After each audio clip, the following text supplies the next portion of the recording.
करते.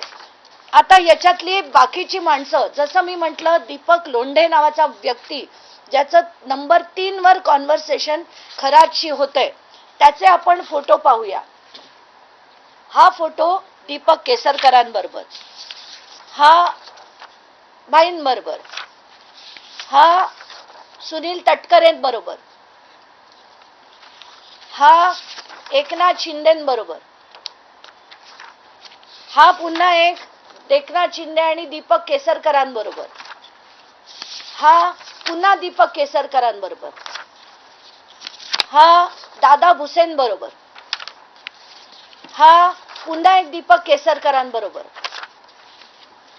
तर हे सगळं का होतं? शिंदे गट हा त्यांच्या जवळ का होता?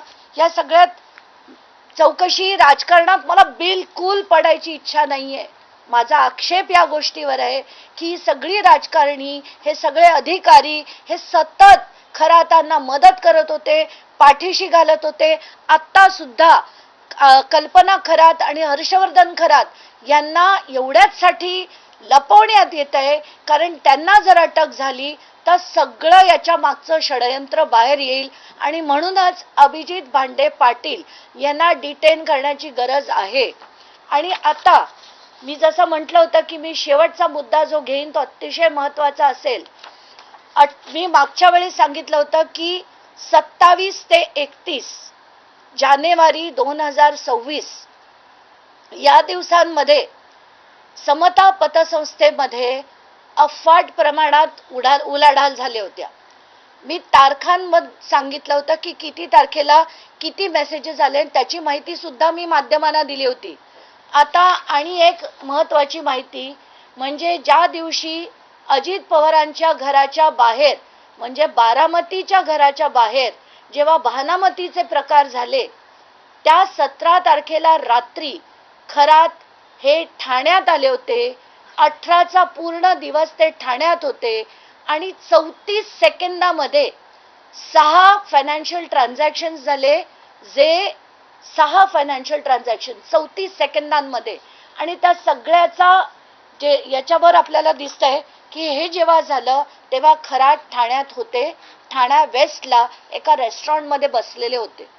आता याची चौकशी काय, त्याचं गूढ काय, हे पोलिसांनी उलगडायचं आहे.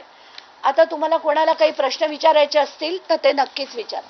ताई, आता तुम्ही जो शेवटचा मुद्दा मांडला त्यामध्ये संबंधित प्रश्न असा आहे की मागच्या वेळेला जेव्हा तुम्ही काही ट्रान्झॅक्शन बद्दल बोलला होता त्या अजित पवारांच्या मृत्यूच्या दिवसाच्या मागच्या पुढचे होते. आज तुम्ही सांगताय की भानामती जी झाली होती त्या दिवसाचे हे सगळे ट्रान्झॅक्शन आहे.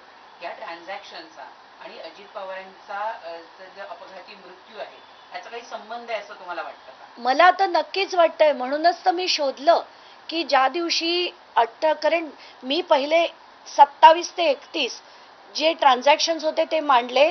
त्याच्यावर रोहित पवारांनी एक ट्विटरवर त्यांनी माहिती दिली होती की अजित पवारांच्या घराच्या बाहेर सुद्धा बानामतीचे प्रकार झाले होते.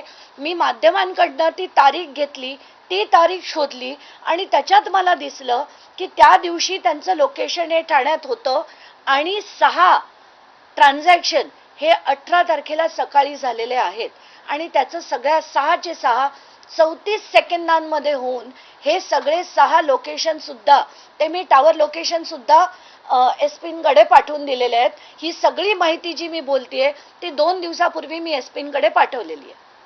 खरं तर नाशिकमध्ये तुम्ही आता कल्पना खरात यांच्या देखील नावाचा उल्लेख केला. अजून एक TCS कंपनीचा धर्मांतराचा प्रकार उघडकीस आलाय. मात्र या प्रकरणात दोन्ही ज्या महिला आहेत त्या दोन्हीही फरार आहेत. म्हणजे खरात प्रकरण असेल, TCS प्रकरण असेल, दोन्ही महिला आरोपी फरार आहेत. अजूनही त्या सापडलेल्या नाहीयेत.